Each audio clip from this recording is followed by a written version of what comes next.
She was born Imperial Highness, daughter of the Holy Roman Empire, and grandniece of Marie Antoinette. She was promised a sun-drenched throne, unlimited power, and a legacy that would last for centuries.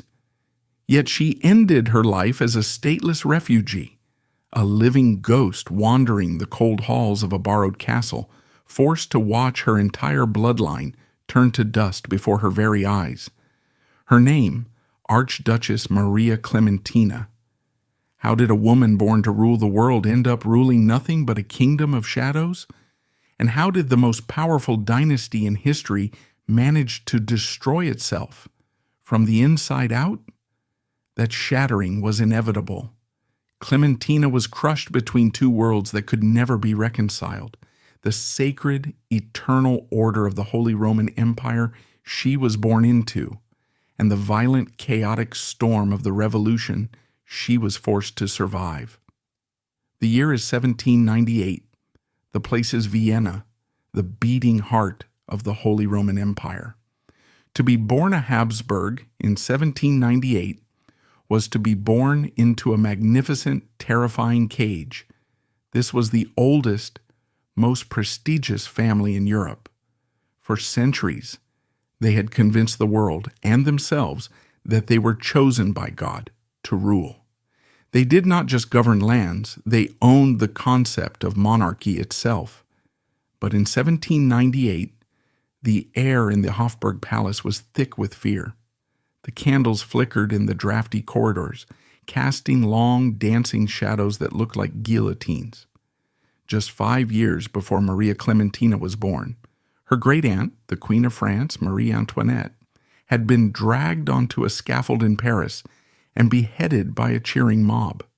The news of that execution had struck the Austrian court like a physical blow. It was the unthinkable made real. The divine right of kings had been severed by a rusty blade. It was into this atmosphere of trauma and paranoia that Maria Clementina took her first breath on the 1st of March, 1798. She was the third surviving daughter of Emperor Francis II. Her father, Francis, was a man haunted by the specter of revolution. He was rigid, neurotic, and deeply conservative. He looked at the chaos erupting in France and decided that the only way to survive was to freeze time, to lock down his empire, to police thoughts, to censor books, and to cling to the old ways with a desperate white-knuckled grip. Her mother, Maria Theresa of Naples and Sicily, was her father's double first cousin.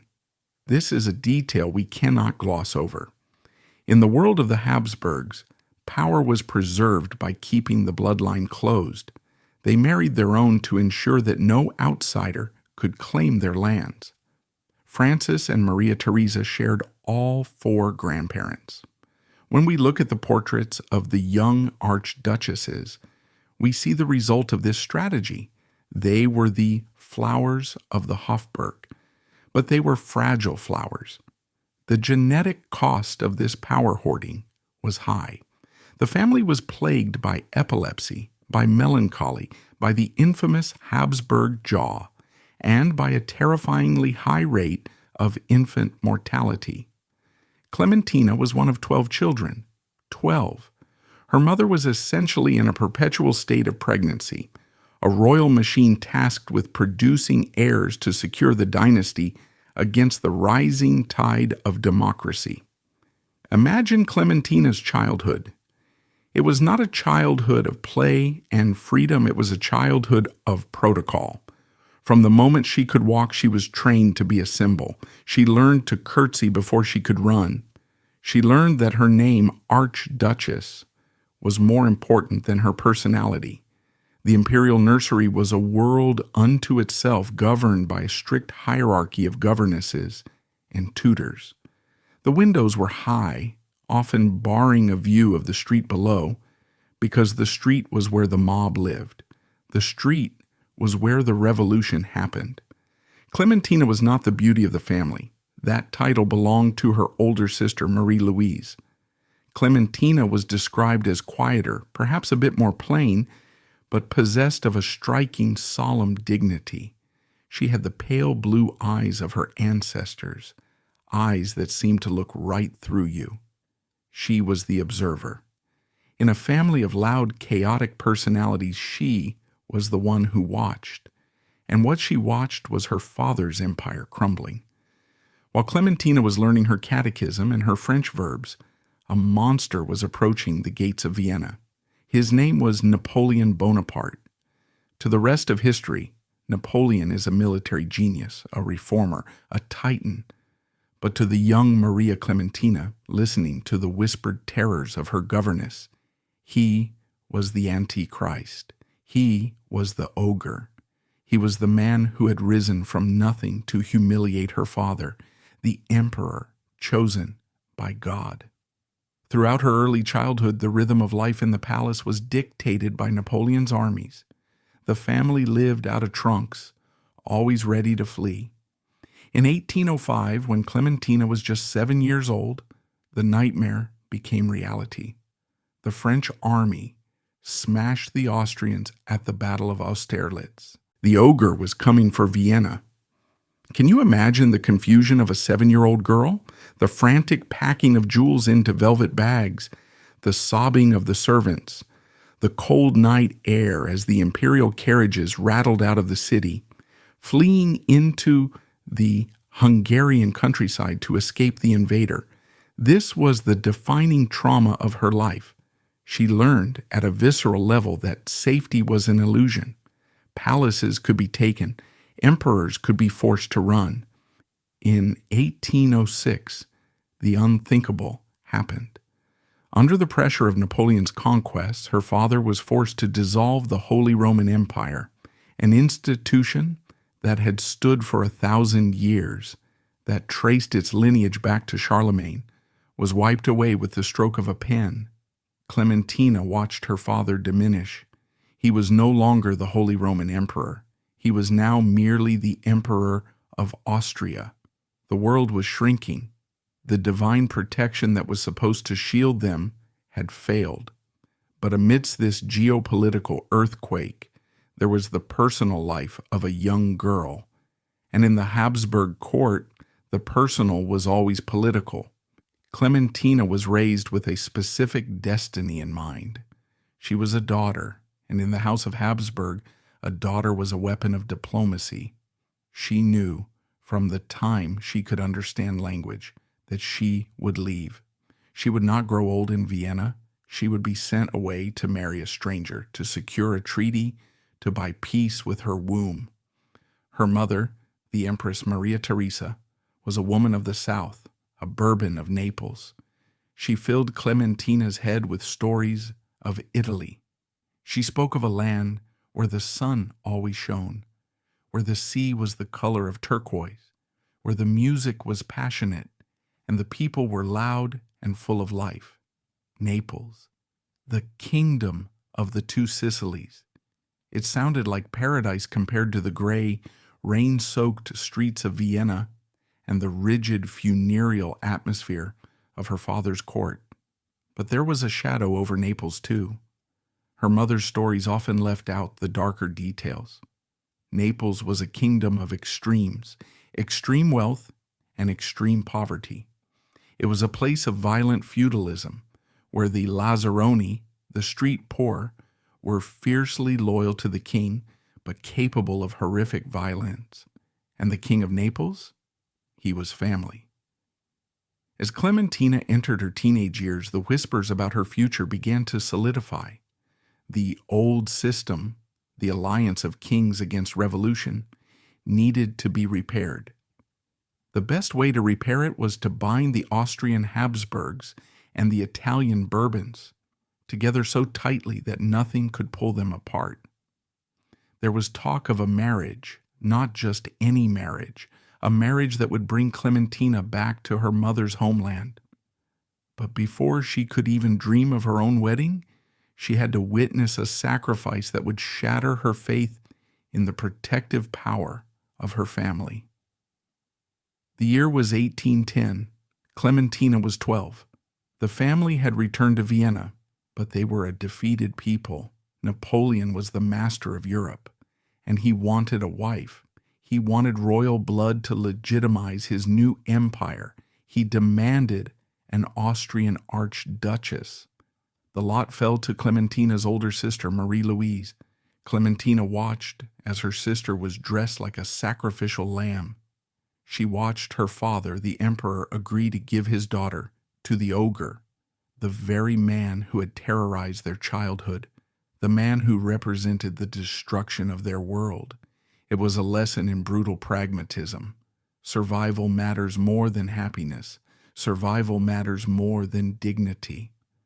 When Marie Louise left Vienna to marry Napoleon, Clementina must have felt a cold chill settle in her heart.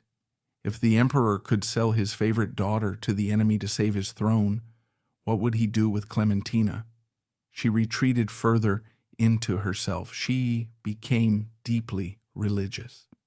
The Catholic faith was the only thing that seemed stable in a world where maps were redrawn every year. She spent hours in the chapel, praying not for power, but for endurance. She was preparing herself for her own sacrifice, and the time was coming fast. By 1814, the wheel of fortune had turned again. Napoleon was defeated. The old guard had won. The Congress of Vienna gathered in her city to put the world back together. Kings and queens from all over Europe flooded the ballrooms of the Hofburg. It was a dazzling display of diamonds and waltzes, a celebration of the restoration of the monarchy. Clementina was 16 now. She was a young woman of marriageable age. Amidst the swirling gowns and the diplomatic intrigues of the Congress, her fate was being decided in a closed room by men smoking cigars and looking at maps of Italy. The decision was made. The alliance with Naples must be renewed. Her groom was chosen. It was Prince Leopold of the Two Sicilies, the Prince of Salerno. But who was Leopold? He was the sixth son of the King of Naples. He was not a king himself, but a prince of the blood. But there was a detail that would make a modern observer shudder, though it was commonplace in the royal stud books of the 19th century. Leopold was Clementina's uncle. He was her mother's younger brother. She was going to marry a man she had known as Uncle Leopold, a man she shared grandparents with, a man whose genetic makeup was almost identical to her mother's. In the 21st century, we recoil at this. We see the biological danger flashing like a red warning light. But in 1816, this was seen as the perfect match. It was safe. It kept the property in the family. It required no complex treaties with foreign powers because they were already family. When Clementina was told, she did not rebel. She did not weep and throw herself on the floor like a heroine in a novel. She was a Habsburg. She bowed her head. She accepted her cross. But one wonders, in the quiet of her room, staring into the mirror as she prepared to leave the only home she had ever known, did she feel a sense of dread? Did she sense that this closed circle, this tightening noose of blood relations was not a strength, but a weakness? She packed her trunks. She said goodbye to the cold, severe halls of Vienna. She said goodbye to her father, who had bartered her away just as he had her sister. She stepped into the carriage that would take her south, across the Alps, down the spine of Italy, to the shadow of Mount Vesuvius. She was leaving the world of the Holy Roman Empire and entering the humid, chaotic, dangerous world of the Bourbon South. She was the bride of the reaction, the symbol of the restoration. She was young, she was fertile, and she was expected to do one thing: breed a new generation of princes who would rule forever. Little did she know she was riding toward a sunset, not a sunrise. The journey to Naples was long and arduous, a physical transition from the rigid discipline of the North to the sensory overload of the South. As the carriage wheels turned, Clementina was moving closer to the tragic paradox of her life. She was entering a golden cage that was already catching fire. To travel from Vienna to Naples in 1816 was to travel between two different universes. Maria Clementina left behind a city of stone, silence, and snow. As her carriage wound its way down the Italian boot, the air grew heavier, sweeter, and thicker. The scent of pine gave way to the scent of lemon blossoms and rotting fruit. The orderly streets of Austria were replaced by dusting roads filled with shouting merchants, beggars displaying their swords, and priests chanting in Latin. She was 18 years old. She was traveling to marry a man she barely remembered, a man who was her mother's brother. In her trunk, she carried the dowry of an emperor's daughter, diamonds, silks, and the heavy expectation of history. But as the Bay of Naples finally came into view, shimmering like a sheet of hammered turquoise under the relentless sun, Clementina must have felt a shock to her system. Naples, Napoli. It was the third largest city in Europe, dwarfed only by London and Paris. But it was wilder than both. It was a city of sensory assault. It was loud, dirty, chaotic, and intoxicatingly beautiful. And dominating the horizon always was the gray, brooding cone of Mount Vesuvius. The volcano was a constant reminder. Nothing here is permanent. The ground you walk on could turn to liquid fire tomorrow. This fatalism seeped into the soul of the city. The Neapolitans live for today because tomorrow might never come. For a girl raised in the rigid clockwork world of the Habsburg court, this must have been terrifying. Yet it was also seductive. Her arrival was a spectacle. The Bourbon court, desperate to show off its alliance with the mighty Austrian Empire, spared no expense. Cannons fired from the Castel dell'Ovo.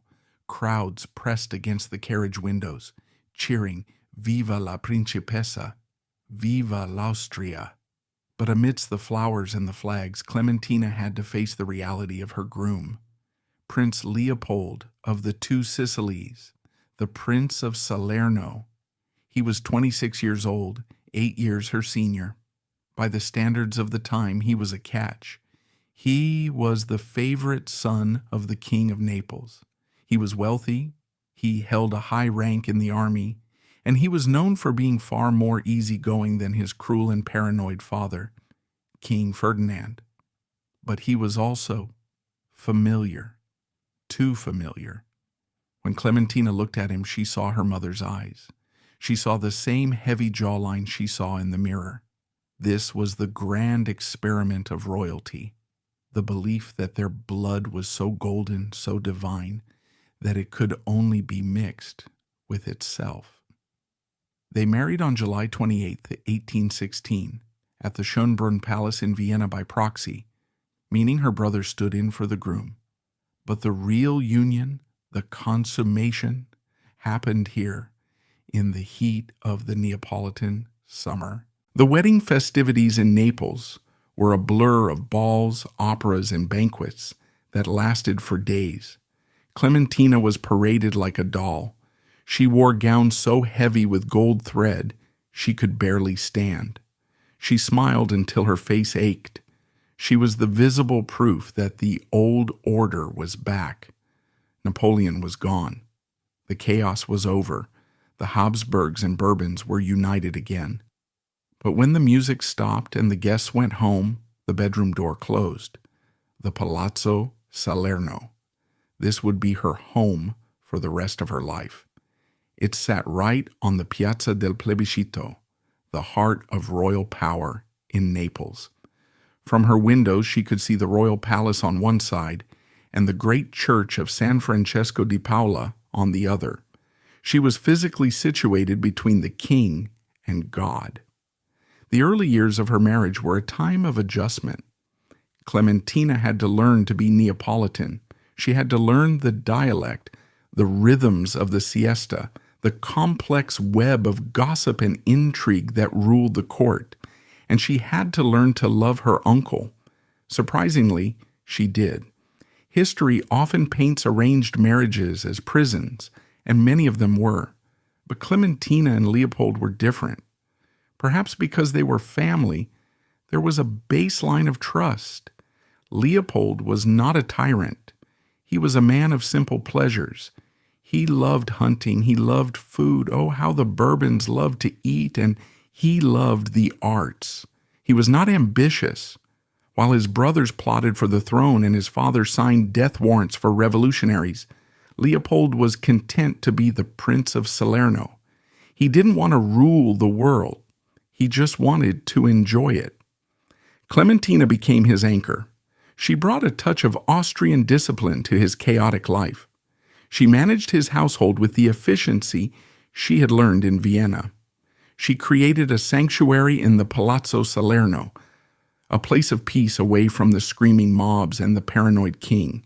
They were a team, the old guard couple. They represented stability. But there was one duty that Clementina could not delegate, one duty that hung over her head like a sword: the heir. In a hereditary monarchy, a woman's worth is measured in sons. A princess without a son is a failure. It is a brutal, dehumanizing truth, but it was the reality Clementina lived in. The kingdom of the two Sicilies was fragile. The king, Ferdinand I, was old. The succession was secure for the moment, but in these times of revolution, every branch of the family needed to be strong. The House of Salerno needed a future. Clementina was young. She was healthy.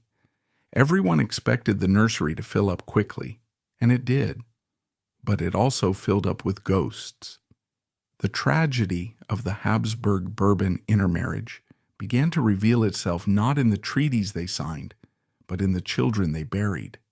The records from this time are sparse, often just lines in a parish register. Born and died. Lived 2 hours. The first attempts to build a family were met with silence. Miscarriages, stillbirths. The whisper of Habsburg frailty began to circulate in the court.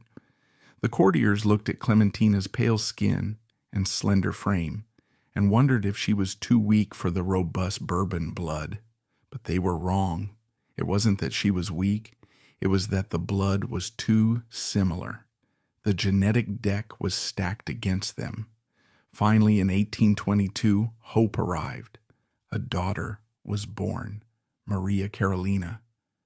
Clementina must have wept with relief. A living child, a girl, yes, but a healthy one. Maria Carolina was small, delicate, but she breathed. She cried. She lived. Clementina poured all of her suppressed maternal energy into this child. She became a helicopter parent before the term existed. She watched over Maria Carolina like a hawk, terrified of every cough, every fever. In a world where death could take a child in an afternoon, vigilance was the only defense. But a daughter was not enough. The line needed a male heir. The title Prince of Salerno could not pass to a girl. 2 years later, in 1824, it seemed their prayers were answered.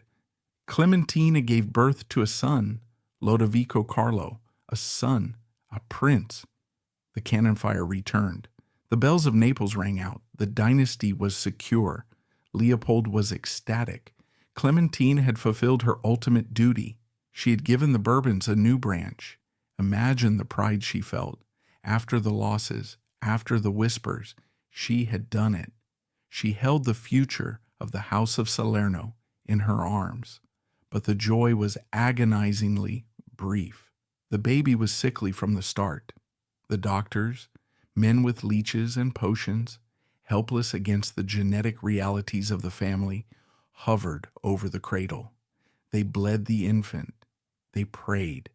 They lit candles. But the Habsburg curse does not bargain. Lodovico Carlo died before his first birthday. The death of a crown prince, even a minor one, is a public event. But the grief of a mother is a private hell. Clementina had to stand by the small white coffin, dressed in stiff black velvet, and accept the condolences of the court. She had to listen to priests tell her it was God's will. She had to watch her husband, Leopold, crumble under the weight of the loss, and she had to face the terrible realization there would be no more. Whether by choice or by biology, Lodovico Carlo was the last. Clementina would never have another child. The nursery would remain empty, save for little Maria Carolina. This loss changed her. The young girl who had arrived from Vienna with eyes full of wonder began to harden. She turned away from the frivolous parties of the Neapolitan court. She became more devout, more serious. She realized that this world, this glittering golden world of royalty, was a veneer over a pit of suffering. She clung to her daughter, Maria Carolina, with a desperation that bordered on obsession. This one girl was all that was left. She was the basket in which Clementina had placed all her eggs. As the years ticked by, the Palazzo Salerno became a fortress of privacy. Outside, the world was changing again. The 1820s and 30s were turbulent. Secret societies, the Carbonari, were plotting in the back alleys of Naples. They wanted a constitution. They wanted freedom. Clementina and Leopold represented everything the revolutionaries hated. They were the old guard. They were the symbols of Austrian interference and Bourbon absolutism. Clementina's father, the emperor in Vienna, sent troops to crush the rebellions in Naples. Imagine the position this put her in. Her own father's soldiers were marching through the streets of her husband's city, shooting Italians to keep her family on the throne. She was the foreigner, the Austrian woman. To the people of Naples, she was a symbol of the occupation. She withdrew further. She focused on the domestic. She created a shadow court within her home, a circle of loyal friends, priests, and family members who believed in the old ways. She raised Maria Carolina not just to be a princess, but to be a survivor. She taught her languages, history, and the strict piety of the Habsburgs. She was molding her daughter to be better, stronger, to succeed where she had failed. And as Maria Carolina grew into a young woman, Clementina began to plot her masterpiece. If she could not have a son to carry on the name, she would make sure her daughter married so well, so high, that the Salerno line would be immortalized through her. She looked north, past the Alps, to France. The King of France, Louis Philippe, had a son, Henri, the Duke of Aumale. He was the wealthiest prince in Europe. He was handsome, he was brilliant, and he was the heir to a fortune so vast it was almost impossible to count. Clementina set her sights on him. This was the game-changing victory she needed. If she could secure this match, her daughter would be one of the most powerful women in the world.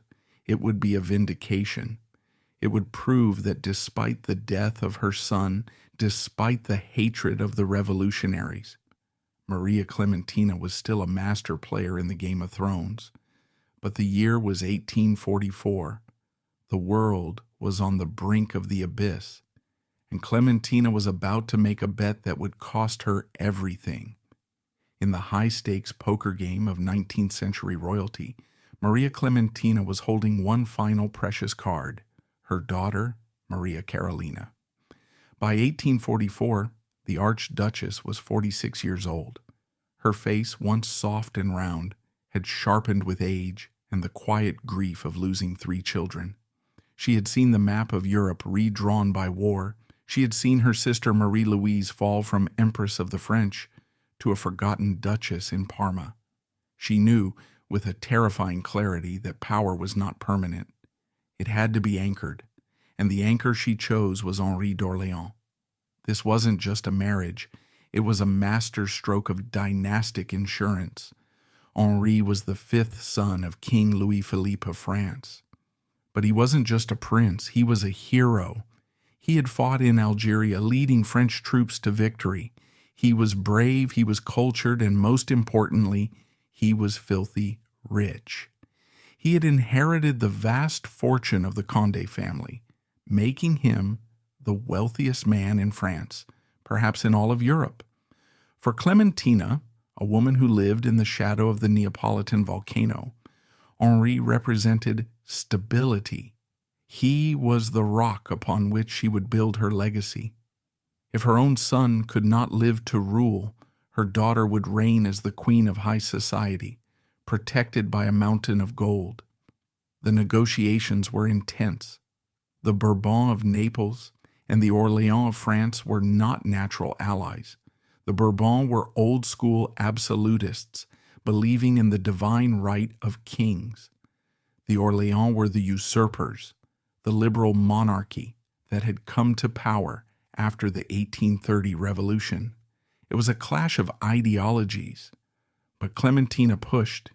She smoothed the ruffled feathers. She used her Austrian connections, her Habsburg prestige to close the deal. She was a mother fighting for her daughter's survival. On November 25th, 1844, the wedding took place in Naples. It was the social event of the decade. The Bay of Naples was choked with French warships and Neapolitan pleasure barges. The streets were carpeted with flowers. It was a moment of blinding, incandescent triumph. Look at Maria Clementina in the background of the wedding portraits. She is smiling. It is a genuine smile, but if you look closely, you can see the tension in her hands clasping her prayer book. She was giving away the only thing she had left. Maria Carolina was 22, a tiny, fragile beauty with her mother's piety and her father's warmth. She was leaving the protective cocoon of the Palazzo Salerno to move to Paris, the belly of the beast, the city that had guillotined her great-aunt, Marie Antoinette. The farewell at the chaotic port of Naples was heart-wrenching. As Maria Carolina stepped onto the French ship that would take her away, Clementina must have felt a physical tearing in her chest. The empty nest wasn't just a metaphor. It was a vast, echoing palace that suddenly felt too big for two aging parents. But the letters started coming, and they were good. Maria Carolina was a hit in Paris. The French court adored her. She was the little Neapolitan, the perfect counterpoint to the stiff French etiquette. And Henri, he adored her. It was a love match, wrapped in a political alliance. And then the news that Clementina had been praying for. In 1845, a grandson was born, Louis, the Prince of Condé. The line was secure. The blood of the Habsburgs, the Bourbons, and the Orléans had merged to create a new dynasty. Clementina, sitting in Naples, was now a grandmother. She could breathe. She had won. She had beaten the curse. For a few short years, between 1844 and 1848, the sun seemed to stand still. This was the golden twilight of the monarchy. In Naples, Clementina and Leopold settled into the role of the benevolent elders. They held salons where artists and writers gathered. They ignored the whispers of discontent in the streets. They believed that the system worked. The king of the barricades in France, Louis Philippe, was managing the liberals. The Iron Chancellor Metternich in Austria was keeping the peace. It felt like summer would last forever. But history is a pendulum, and it had swung too far to the right. It was about to swing back with devastating force, 1848. If you study history, that number should send a shiver down your spine. It is the year the world caught fire. It is the year of the springtime of nations. It started as it always did in Paris. In February 1848, the people of Paris rose up. They were tired of the corruption, the hunger, and the indifference of the rich. They built barricades in the narrow streets. They tore up the cobblestones. They demanded a republic. King Louis Philippe, the man Clementina had allied her family with, abdicated. He fled in disguise under the name Mr. Smith. And what of Clementina's daughter? What of Maria Carolina and the little grandson, Louis? Imagine the panic in the Palazzo Salerno when the telegram arrived. The French monarchy had fallen. The Tuileries Palace had been sacked by the mob. The royal family was scattered. For days, Clementina didn't know if her daughter was alive or dead. The trauma of her own childhood, the flight from Napoleon, the fear of the mob, came rushing back. It was happening again. The nightmare was hereditary. Maria Carolina and Henri managed to escape. They fled to England, the refuge of fallen kings. They were alive, but they were homeless. They were exiles. The vast fortune, the palaces, the prestige, it was all in jeopardy. The safe haven Clementina had built for her daughter had turned into a trap. But the fire didn't stop at the French border. Ideas are more contagious than the plague. The revolution swept across Europe like a wildfire, jumping a firebreak. Berlin revolted, Vienna revolted, and then Naples. The trouble came to Clementina's doorstep in May 1848. The people of Naples demanded a constitution. They wanted an end to the absolute rule of the Bourbons. Clementina's brother-in-law, King Ferdinand II, was not a man of compromise. He was a man of artillery. When the protests grew too loud, he didn't send negotiators, he sent cannonballs. He bombarded his own city. He unleashed the Swiss mercenaries to slaughter the rebels in the streets. The Palazzo Salerno was in the middle of the war zone. Picture Maria Clementina inside that palace, the windows rattling with every explosion, the smell of gunpowder seeping through the velvet drapes. She was 50 years old.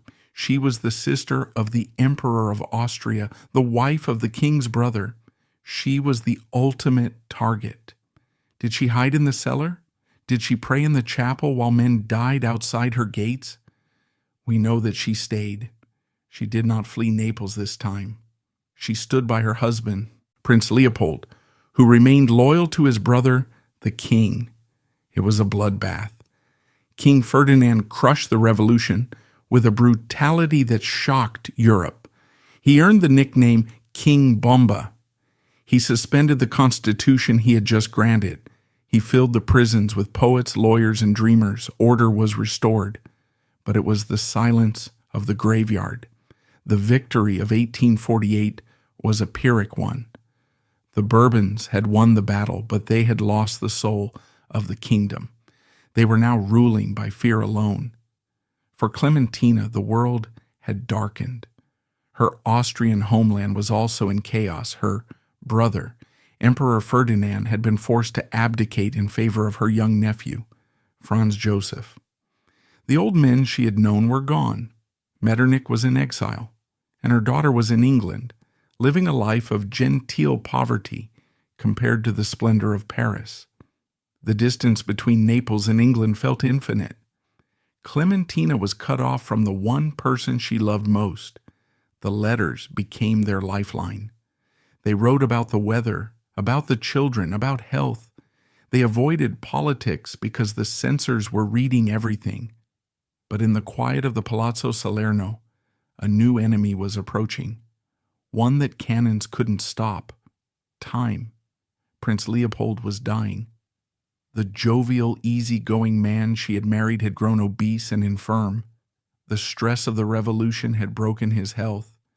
By 1851, the end was near. On March 10, 1851, Prince Leopold of the Two Sicilies took his last breath. Clementina was 53. She was now a widow. The death of a husband in the 19th century was a social death for a woman. She was expected to retreat, to disappear into her widow's weeds, to become a non-entity. But Clementina was not ready to disappear. She was now the guardian of the Salerno legacy. She had to protect the inheritance for her daughter and grandsons. She found herself in a strange liminal space. She was the dowager princess. She was respected, yes, but she was isolated. The court of Naples was becoming increasingly bizarre under the aging King Ferdinand. It was a court frozen in time, refusing to acknowledge that the world outside was industrializing, modernizing, and unifying. Clementina became a watcher on the wall. She watched as a new player entered the game, a man with a red shirt and a beard, a man named Giuseppe Garibaldi. And she watched as a new king rose in the north of Italy, Victor Emmanuel of Piedmont, Sardinia. The Italian question was not solved, it was just waiting. For the next few years, Clementina lived a life of quiet desperation. She traveled when she could to Austria, to see her relatives, to England to see her daughter. The reunions with Maria Carolina were moments of intense joy, snatched from the jaws of fate. She met her grandsons, Louis, and the newer ones, Robert and Francois. She held them, smelled their hair, tried to memorize their faces. They were the future. They were the proof that she had existed. But every time she returned to Naples, the shadows seemed longer. The king, Ferdinand II, died in 1859. The crown passed to his son, Francis II. Francis was 23 years old. He was Clementina's nephew. He was a good boy, pious and well-meaning, but he was woefully unprepared to stop the avalanche that was coming. He was called Franceschiello, Little Francis, a diminutive name for a diminutive king. Clementina, the wise aunt, the veteran of 1848, must have looked at him with pity. She knew what was coming. She could smell the ozone in the air before the storm struck. In 1860, the storm made landfall. Garibaldi landed in Sicily with 1,000 volunteers, a ragtag army of students, dreamers, and veterans. They shouldn't have stood a chance against the professional Bourbon army. But the Bourbon army collapsed. It melted away. The generals were bribed, the soldiers were demoralized, and the people cheered the invaders. Clementina watched from Naples as the reports came in. Sicily was lost. Calabria was lost. The army was retreating. It was the final unraveling of the old guard. The system her father had built, the system she had married into, was revealed to be a hollow shell. It had no support. It had no soul. By September 1860, Garibaldi was at the gates of Naples. He famously took the train into the city almost alone, armed only with his reputation. The king, Francis II, decided to flee to the fortress of Gaeta to make a last stand. And Maria Clementina, she faced the same choice she had faced as a 7-year-old girl in Vienna: run or stay. This time, there was no Hungarian countryside to hide in. There was no family army coming to save them. The Austrian emperor, Franz Joseph, her own nephew, was too busy with his own wars to help. She was alone. She packed her trunks for the last time. The Palazzo Salerno, her home of 44 years, was stripped of its personal treasures. The portraits of her dead children, the letters from her daughter, the jewels of the Habsburgs, everything was packed. She walked out of the heavy wooden doors of the palace. She looked up at Vesuvius one last time. She looked at the blue bay where she had arrived as a bride. She was leaving Naples, and she knew deep in her bones that she would never see it again. The exile had begun. But this wasn't just a political exile. It was a descent into a world where she no longer had a defined place. She was a princess without a principality, an archduchess without an empire. She was heading to France, to the only refuge left, her daughter. But as the ship cut through the dark waters of the Mediterranean, Clementina carried a heavy heart. She was bringing her bad luck with her. She was the carrier of the tragedy. She was bringing the ending to the place where she hoped to find a new beginning. The curtain was falling on the kingdom of the two Sicilies. But the final act of Clementina's personal tragedy was just beginning. And it would be played out not on a battlefield, but in the quiet, suffocating rooms of a French chateau. When an empire falls, it does not vanish into thin air. It packs its bags, it boards a ship, and it moves to the suburbs of London. In the 1860s, England became the waiting room for Europe's deposed royalty. It was a place of safety, yes, but also a place of purgatory. For Maria Clementina, stepping onto English soil was like stepping onto another planet. She had left behind the scent of lemon groves and the heat of the Mediterranean sun. Here, the air smelled of coal smoke and wet wool. The light was dim, filtered through a perpetual blanket of fog. She had come to join her daughter, Maria Carolina, and her son-in-law, Henri, the Duke of Aumale. Because the Orléans family had been kicked out of France in 1848, they had established a court in exile at Twickenham near London, Orleans House. To the neighbors, they were just wealthy, eccentric foreigners. But inside Orleans House, time had stopped.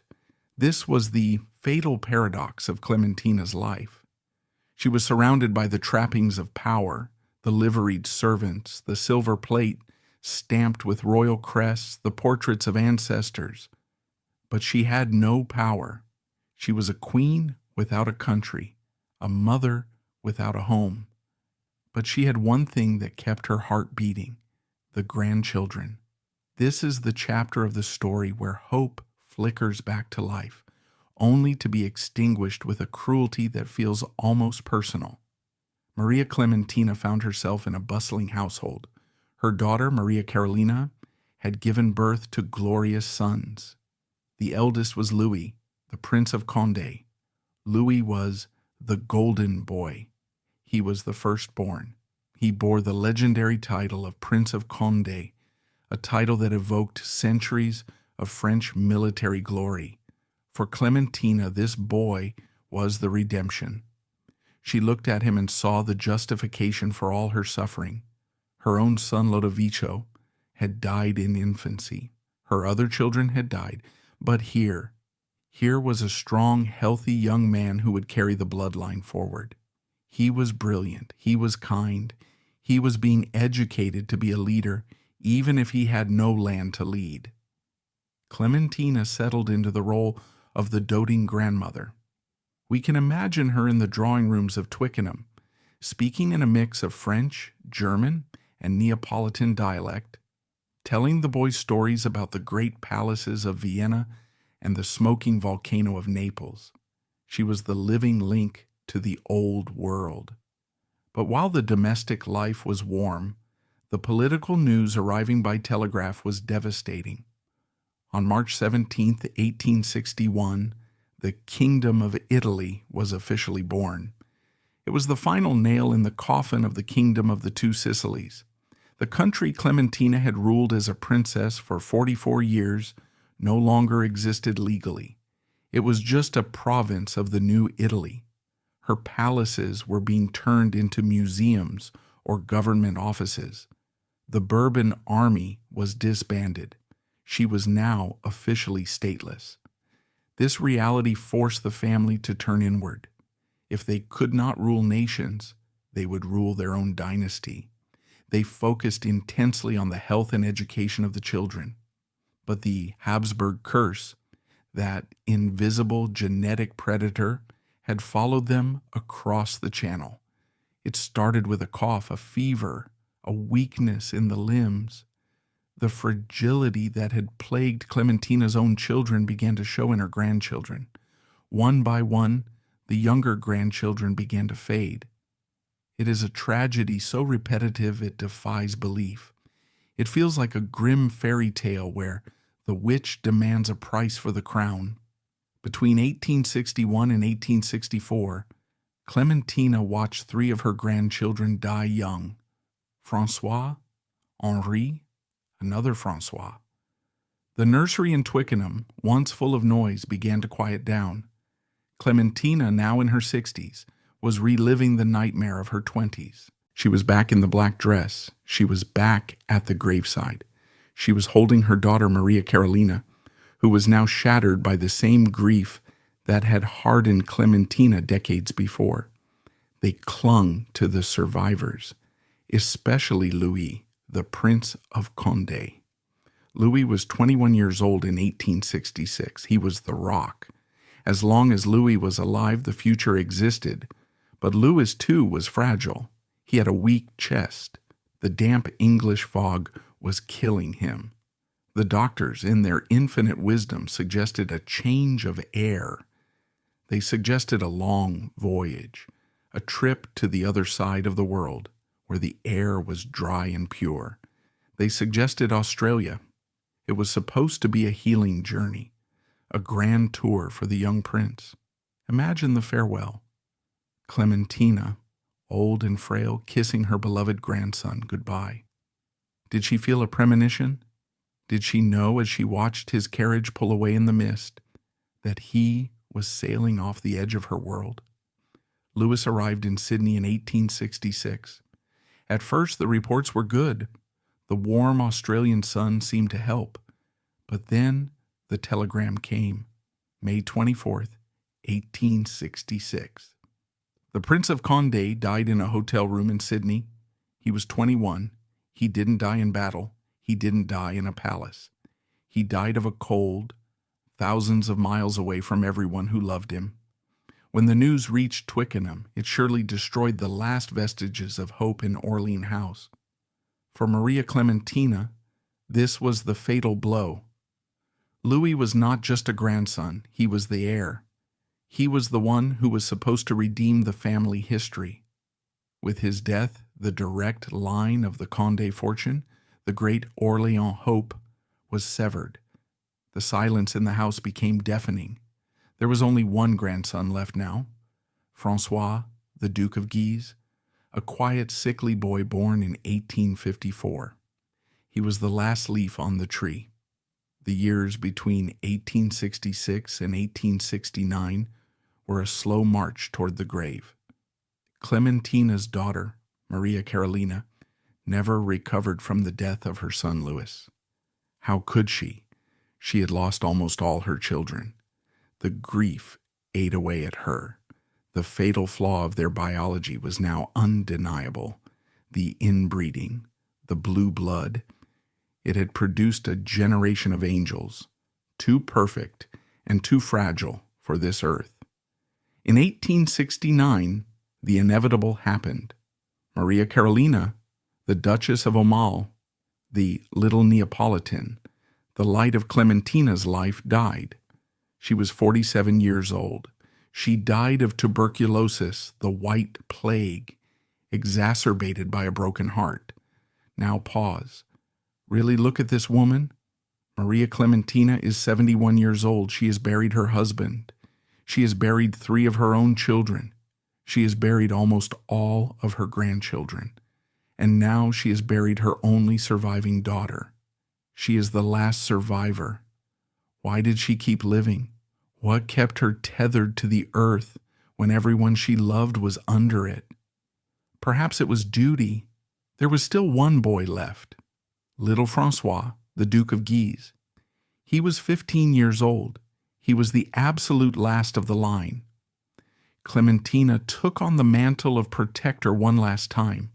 She and her son-in-law, Henri, were united in their grief.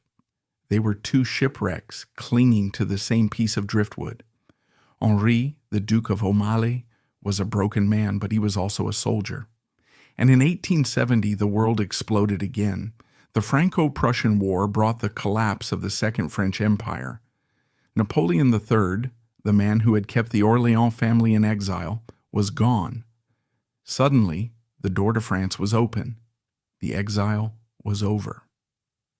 In 1871, Henri and Clementina could finally go home, not to Naples, that was gone forever, but to Henri's ancestral estate in France, to the Château de Chantilly. It should have been a triumphant return, but they were returning as ghosts. They packed the coffins. They packed the memories. They crossed the channel back to France, carrying the heavy load of their dead. Chantilly. It is one of the jewels of French architecture, a palace of art, of history, of culture. For Clementina, it was a mausoleum.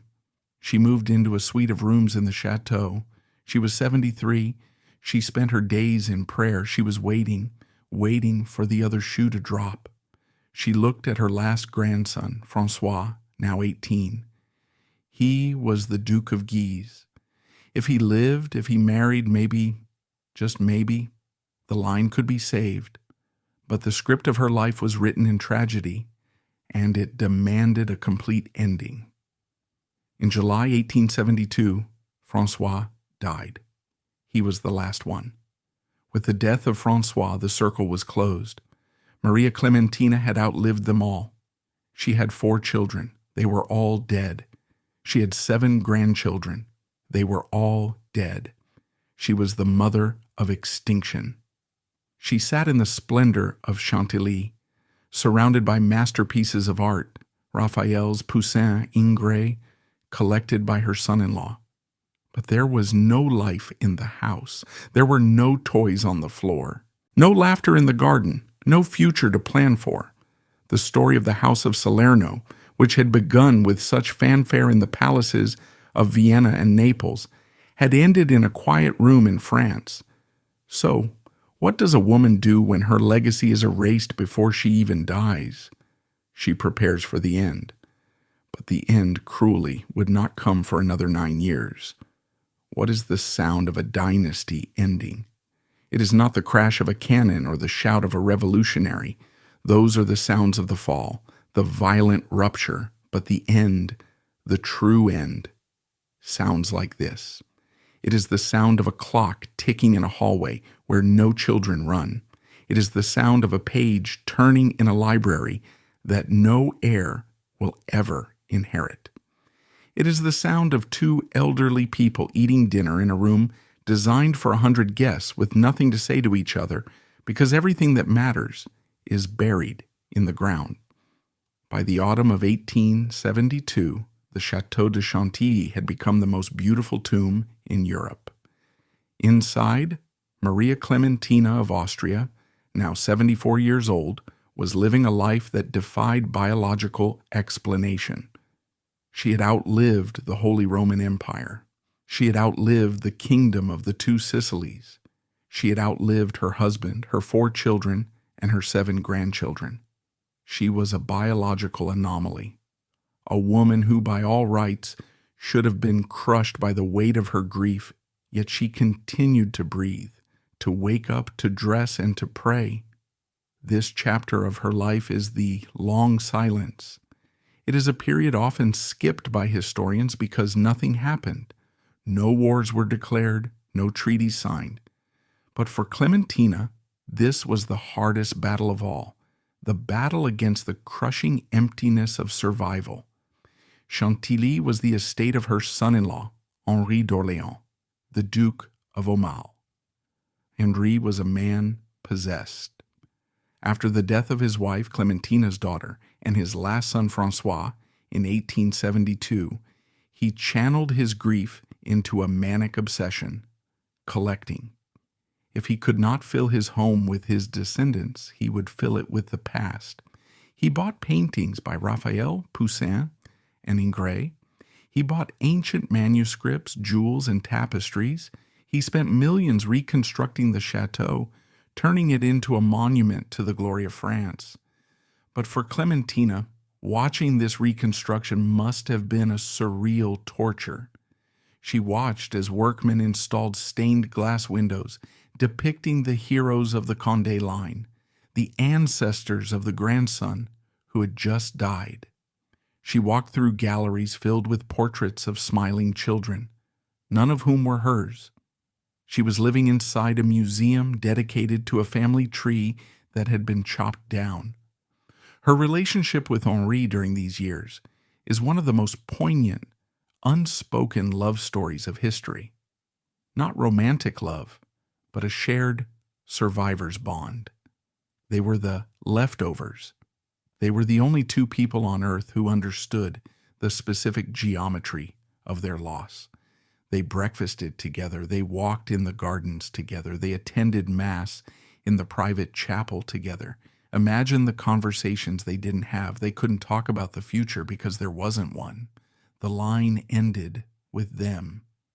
When Henri died, the Orléans-Condé fortune, the Chantilly estate, the legacy, it would all go to distant cousins or the state. So they talked about the past. But even the past was a minefield. To talk of Naples was to remember the exile. To talk of Vienna was to remember the betrayal. To talk of the children, well, that was too painful, so they existed in a suspended present. Clementina retreated further into her faith. She became a figure of almost mythical piety in the French countryside. The locals would see her carriage passing on the way to church. A black coach, black horses, and a small white-faced woman inside who looked like a relic from another century. She spent hours in the chapel of Chantilly. What was she praying for? Was she praying for her soul? Or was she asking God the question that must have haunted her every waking moment? Why me? Why did the frail, sickly girl from Vienna survive the storms of the century while the strong, healthy young men died? It is a question that touches on the fatal paradox we spoke of at the beginning. Her survival felt like a mistake, a clerical error in the book of life. While Clementina prayed in the silence of Chantilly, the world outside was accelerating. The 1870s in France was the decade of the Impressionists. Monet, Renoir, Degas, they were painting a new world of steam trains, picnics, and cabaret dancers. It was a world of light, speed, and modernity. The Third Republic was establishing itself. Democracy was messy, loud, and chaotic, but it was alive. Clementina was completely disconnected from this reality. She was a woman of the Ancien Regime. She belonged to the world of powdered wigs and absolute monarchs. Yet she was living in the world of the telephone and the electric light bulb. She was a living fossil. Occasionally, visitors would come to Chantilly. Distant relatives, curious diplomats, old friends from the Neapolitan days. They described Clementina as gracious but distant. She was like a statue made of ice, perfectly preserved, but cold to the touch. One visitor remarked, "To be in her presence is to be in the presence of history itself, but it is a history that is mourning its own death." But there was one final flicker of political drama that played out during these quiet years, a moment when, just for a second, it looked like the wheel might turn back. In 1873, shortly after the death of her last grandson, there was a serious movement to restore the monarchy in France. The royalist factions controlled the parliament. They wanted to put the Count of Chambord, the head of the Bourbon family, on the throne. Henri, Clementina's son-in-law, was a key player in these negotiations. For a brief moment, the old dream flared up in Clementina's heart, a restoration. If the king returned to France, perhaps the world would make sense again. Perhaps the chaos of the revolution could be undone, but the Count of Chambord was stubborn. He refused to accept the tricolor flag, the flag of the revolution. He demanded the white flag of the Bourbon. The negotiations collapsed. The restoration failed. France remained a republic. This failure must have been the final confirmation for Clementina. The world had not just changed. It had fundamentally rejected her kind. The old guard was not just defeated, it was obsolete. She stopped reading the newspapers. She stopped asking about politics. She focused entirely on the preparation for her own death. In her final years, Clementina began to give away her possessions. She had arrived in Naples with a dowry of diamonds. She had fled Naples with chests of gold. Now she began to divest herself of the trappings of royalty. She gave money to the poor of Chantilly. She donated to convents. She sent gifts to distant cousins she had never met. It was a process of unburdening. She was lightening the load for the final journey. But there was one possession she could not give away, her memory. She was the repository of 1,000 secrets. She remembered the smell of her father's pipe tobacco in the Habsburg. She remembered the feel of the silk dress she wore when she met her husband. She remembered the cry of her firstborn son. With no one to tell these stories to, no grandchildren to bounce on her knee, no biographer she trusted, these memories remained locked inside her. This is the tragedy of the endling. When the last individual of a species dies, millions of years of genetic history vanish. When Clementina died, a specific, intimate perspective on the 19th century would vanish with her. She was the last person alive who could say, "I remember when the Holy Roman Empire was real." The years 1874, 1875, 1876 passed in a blur of routine. Her health, always fragile, began to decline. The damp air of northern France, which had killed her daughter and grandson, seeped into her bones. She suffered from rheumatism, from bronchitis. Her breath came in short, shallow gasps, but she refused to complain. In the Habsburg code of conduct, complaining was for the weak. She bore her pain as she had borne her grief, with a stiff, silent dignity. She spent her days organizing the papers of her daughter. She read Maria Carolina's old letters over and over again until the ink began to fade. She was living in a loop of the past, trying to keep the voices of the dead alive in her head. Henri the Duke observed her with a mix of awe and pity. He wrote to a friend, "She is like a candle that refuses to go out. Even though the wax is all gone, she burns on spirit alone." But even spirit has its limits. As the decade drew to a close, the 19th century entered its twilight. The era of Victoria, of Bismarck, of industrialization was at its peak. The world was charging toward the 20th century, toward world wars, toward the atomic bomb, toward a future Clementina could not even conceive of. She was a stranger in a strange land, waiting for the permission to leave. And finally, the body began to surrender. By the late 1870s, Clementina rarely left her rooms. The Museum of Sorrows had become her entire world. She was preparing for the final act. But fate, in its cruelty, had one last indignity to inflict. It wasn't enough that she outlived her family. She had to watch the final erasure of their name. In 1880, the French Republic, increasingly anti-clerical and anti-monarchist, passed laws expelling religious orders and cracking down on the influence of the old nobility. Even in her final sanctuary, the revolution was scratching at the door.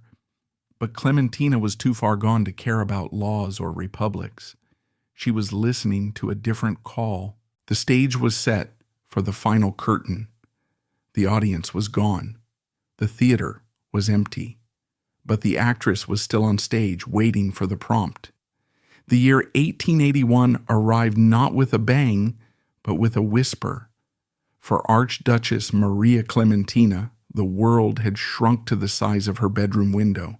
She was 83 years old. In the 19th century, this was an ancient age, a defiance of the actuarial tables. She had lived long enough to become a curiosity, a living relic that historians would occasionally point to and say, "Look, there is the niece of Marie Antoinette." But inside the Château de Chantilly, the atmosphere was not one of celebration, but of finality. Her son-in-law, Henri, the Duke of Aumale, had made a decision that would seal the fate of their legacy. With no children to inherit his vast estate, and with the Republic hostile to the very idea of kings, Henri decided to give it all away. He drafted the papers to donate Chantilly, the castle, the forest, the priceless art, the very bed Clementina slept in, to the Institute of France. It was to become a museum, a public space. Imagine the irony. Clementina had spent her life believing in the sacred private right of royal blood. She had believed that palaces belonged to families. Now she was living in a house that was legally destined to belong to the people, the very people her father had feared, the very people her husband had bombarded. She was a guest in her own tomb. The summer of 1881 was unusually cool in northern France. The dampness that rose from the moat of the chateau seemed to cling to the walls. Clementina's health, which had been holding on by a thread, began to fray. It started as a simple cold, the kind of ailment a younger person would shake off in a day. But Clementina's body was a fortress that had been under siege for 80 years. The walls were crumbling. The cold turned into a cough. The cough settled deep in her lungs. Pneumonia. In the days before antibiotics, pneumonia was known as the old man's friend. It was a quiet, often painless way to slip away. It deprived the brain of oxygen, leading to a state of drift, of sleepiness. As August turned to September, Clementina took to her bed. She would not get up again. The scene at her deathbed was intimate and somber. There were no crowds of courtiers, no weeping ministers, just the few people who were left. Henri was there, the man who had been her son-in-law for nearly 40 years. They were the two survivors of the shipwreck. He held the hand of the woman who had given him his wife, the woman who had shared his grief over their dead children. What did she see in those final hours? As the oxygen faded, did her mind wander back? Did she see the snow falling on the Habsburg in Vienna? Did she smell the sulfur of Vesuvius? Did she hear the voice of her son Lodovico, the infant prince who had died 50 years ago? Perhaps she saw the faces of the 7 grandchildren waiting for her on the other side. The fatal paradox of her life, that she was surrounded by death yet unable to die, was finally resolving itself. The waiting was over. On the morning of September 3rd, 1881, Archduchess Maria Clementina of Austria, Princess of Salerno, took her last breath. It was a quiet exit. The world outside did not stop. The trains kept running. The newspapers were printed. The Republic chugged along. She died as the last surviving grandchild of Emperor Leopold II. She was the last link to the 18th century, to the world of Mozart and Marie Antoinette. When her heart stopped, a door to the past slammed shut, locked forever. She was dressed in black silk, a rosary placed in her hands, the same hands that had once held the promise of a dynasty.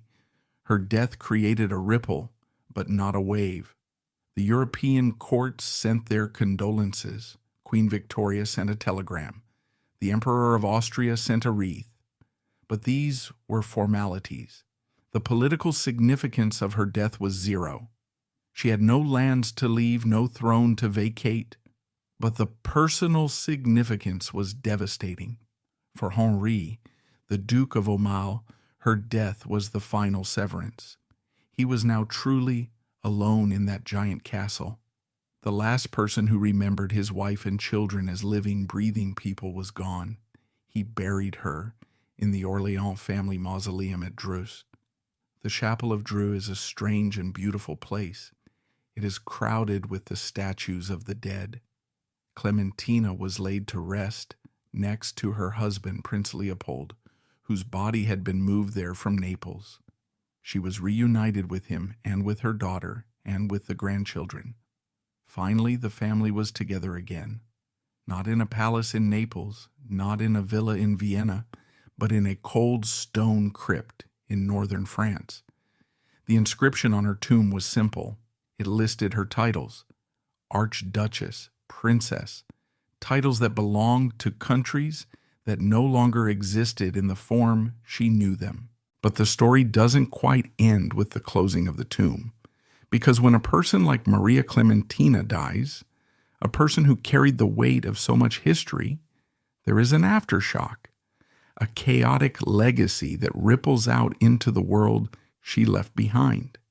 She was gone, but the questions her life posed remained. What happens to the money? What happens to the bloodline? What happens to the memory of a kingdom that was erased from the map? As the stone slab was slid into place, sealing her in darkness, the 19th century began its final sprint toward the catastrophe of the 20th. And the ghost of the Bourbons would linger, a faint, uncomfortable reminder of what was lost. If you visit the Château de Chantilly today, you are walking through a miracle of preservation. The art is exactly where the Duke of Omea left it. The books are on the same shelves. The gardens are manicured to the millimeter. But amidst the crowds of tourists and the click of cameras, there is a profound silence, if you know how to listen for it. It is the silence of a family that simply ceased to exist. This castle was supposed to be a home for generations of princes. It was supposed to be the playground for Maria Clementina's great-grandchildren and their children after them. It was built to last forever, and it did. But the people it was built for did not. In this final chapter, we must look at the wreckage left behind by the death of the Archduchess. We must ask the hard questions. What was the point of it all? What is the legacy of a life spent holding up a sky that was destined to fall? After Maria Clementina died in 1881, her son-in-law, Henri, lived on for another 16 years. He was the custodian of the tomb. Without Clementina, the last link to his wife and children, Henri's obsession with turning Chantilly into a museum consumed him completely. He realized that since he had no biological heirs, his heir would have to be France itself. In 1886, he finalized the donation. He gave everything to the Institute of France, but he added a strict condition.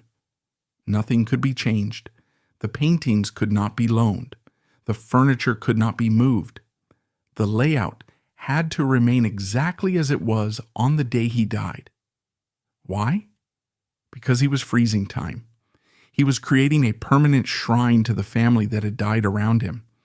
Every room in that castle is a silent scream of grief. And Maria Clementina is the ghost in the machine? Her presence is in the design, in the quiet dignity of the private apartments, in the very air of the chapel where she prayed for decades. When you walk through Chantilly, you are walking through the wreckage of her dreams. But Maria Clementina's life had ended. Her myth was just being born. It was not a legend of golden crowns and conquering armies, but a quieter, more devastating fable, a ghost story whispered by the winds of change. Beyond the walls of the castle, the silence she left behind is even more tragic. She was the bridge between Austria and Naples, the guarantee of the Bourbon line.